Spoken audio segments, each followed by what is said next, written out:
here we have another quadratic function and we would like to graph it. So we will start by finding the coordinates of the x-intercepts. And remember, the x-intercepts are found by setting the function equal to 0 and solving for x. We can factor out the 2, so we get x squared minus 2x minus 3 equals 0. And so we can divide both sides by 2 to get rid of this 2 and find the factors of negative 3 that add up to negative 2. Those are negative 3 and positive 1. So we can factor this polynomial as x minus 3 times x plus 1 and set each factor equal to 0 to find x equals 3 and x equals negative 1. So the coordinates of the x-intercepts are 3 to 0 and negative 1 to 0.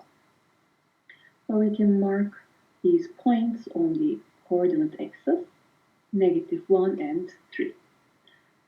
So let's continue with the y-intercept. At a y-intercept, the x-coordinate is 0. Therefore, we can just plug in 0 to our function. And remember that these two terms will cancel out. So f of 0 will be equal to the last coefficient, negative 6.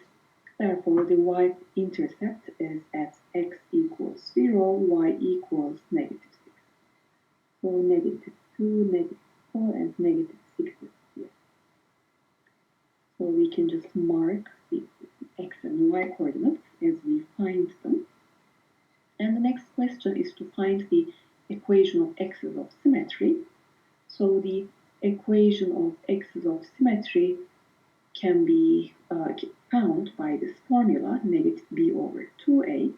In this case, b is negative 4, so negative of that will be positive 4, and a is 2, so twice that will be 4.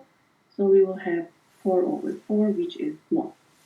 So the axis of symmetry is at 1.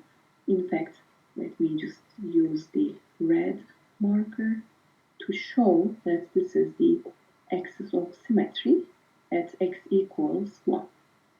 This is the line of the symmetry. So the last, in fact, the fourth part asks for the coordinates of the vertex. And remember, coordinates, the vertex sits at the axis of symmetry, so its x-coordinate is 1.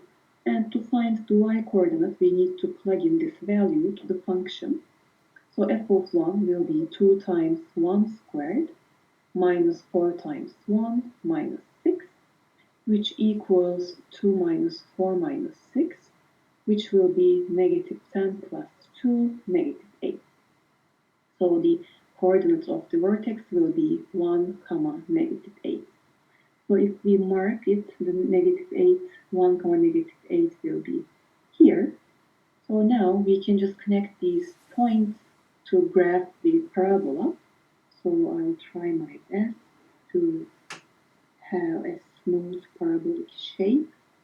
So we can also confirm that the shape you have, so here it opens up and it is consistent with the first coefficient being positive. So our parabola will look like this.